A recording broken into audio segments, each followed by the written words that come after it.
One of my mentors once said, there's never an easy time to make a tough decision.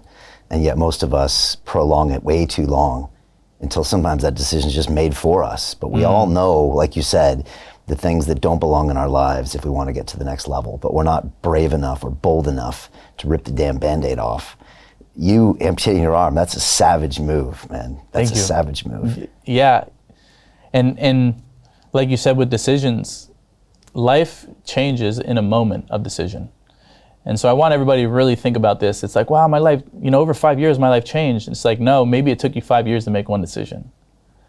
Or how many of you listening right now took you way too long to leave that relationship?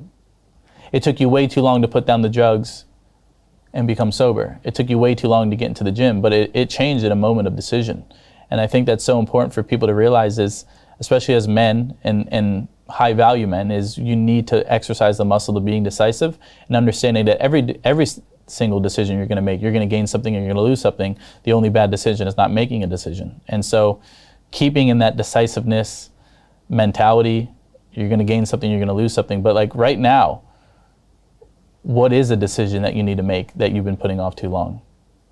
And just by me prompting that question, there's something that popped into your brain for those that are listening. That's the very thing. Mm-hmm. Let's talk about this elephant in the room, which is how the hell are you gonna wrestle? Of course, of course Nick can wrestle, but again, it's like, you're a bit of a Superman, so once again, of course.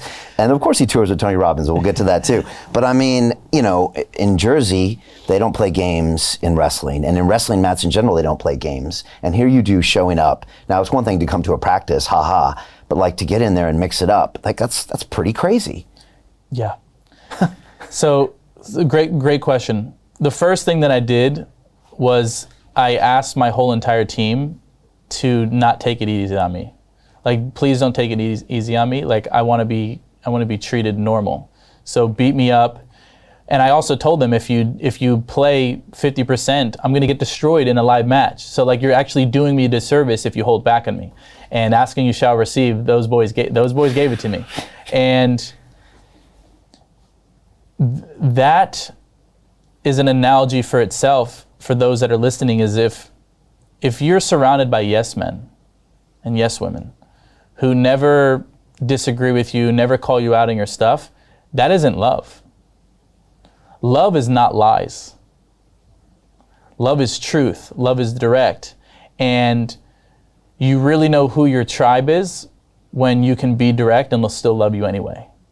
But how many times have you ever tried to communicate directly to someone and that like triggered them and threw you off and then the relationship was ruined? That person wasn't truly meant to be in your life. But the ones that are truly there, you have to agree to disagree and you have to be able to receive that tough love. And so for me, I asked for the tough love. But also my whole life, my brother would always test wrestling moves out of me and teach me different things. But yeah, it was just like anything, coming in and figuring out my own style, observing, analyzing, figuring out what was my way to take someone down? What is my way to stay off my back? And also focusing on my strengths. And so when I look at wrestling as this sport, most people would be like, oh, like your main focus was the win. My main focus wasn't a win. My main focus was to not get pinned to give up the full 6 points. I had teammates with all their arms and all their legs and they would get put on their back and give up the full 6 points. I knew that if I could just stay off my back, I was valuable.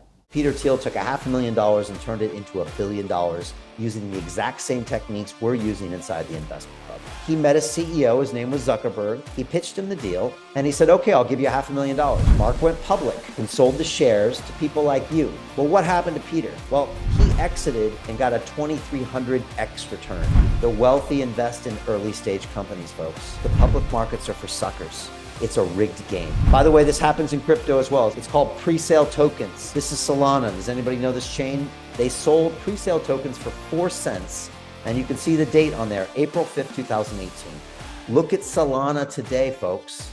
That thing's up over 1,000x. The media and Wall Street and all these hype people get you to buy the top. Meanwhile, they put their clients in at the bottom and they use you for liquidity to make their clients rich. You can play this same game. You just have to have the financial education and the deal flow. That's it. And so instead of, maybe I wasn't the one that they sent out because they knew they were going to get full points, but if they needed someone to not give up the full 6, They were going to put the guy that cut his arm off, that would do whatever it took to stay off his damn back. And that was my strength. So for those that are listening is, like I said, cut off the weaknesses, but identify your strengths. And that's an analogy for business as well. I think some of the greatest CEOs and entrepreneurs and people that run organizations, their biggest motive is to get out of their own damn way. Meaning, I want to find people that are smarter than me and put them in place, and I'm just going to get out of the way. Maybe I could be the face and I could be the communicator and the clapping guy on stage, but I need people who are smarter than me if I really want to go far. And so that's what I did. I was just focus on my strengths, identify where I can provide the most value, and stay in my lane. It's interesting because, people look at you and say, how can you be an offensive wrestler? But at the same time, it's like, I can't double leg takedown you. I can't do a lot of things, and I'm also disoriented. Yeah. Like normally this would move, and my subconscious has got this pattern memorized, and on you it doesn't work. Yeah. So you got a lot of assets, and so you look at it differently and say, this isn't a liability, this is an asset. And people can do that with their lives in a huge way. Of course, right? Like we mentioned talking about focus is you don't get the life you have, you get the life you focus on. Don't miss that. It's like you can have a bunch of blessings right in front of you, but focus on the one thing that's wrong and you're gonna miss out on everything. And so yeah, for me, it's like, what are my advantages? How can I disrupt this guy? How can I find a way to really throw him off his track? But yeah, maybe this is a gift. And I think that in itself is such a powerful lesson, is the golden question that will change everybody's life that they can program into their brain is, what's the gift? What's the gift? There is a gift in everything in your life that happened in the past, in the present, and in the future. And if you could find the gift in everything, nothing can shake you. Nothing can throw you down. Nothing in the external world will dictate how you feel internally, but the core principle or the core message is that if things in the external world dictate how you feel internally, you're a slave to the game. And especially as men, we need to have all the tools and all the tricks to make sure that our internal state is grounded and centered, because everybody's looking for us for certainty. Everybody's looking for us for leadership. Everybody's looking for us for direction. And can people feel when you're uncertain? Absolutely. And so what's the gift? What's the learning? But also, anytime that something in the external world shifts the way that you feel internally, thank it and analyze it and find why it triggers you and heal it. Right. And when you heal the boy, the man will appear. And right now you see a lot of men who are just actually children because they haven't done the damn work. Amen to that. It's a great line from The Godfather where I think the senior Don Corleone says, he says, women and children can afford to be foolish, men cannot. It's a powerful line. Savage. Hey, I know investing in crypto is scary.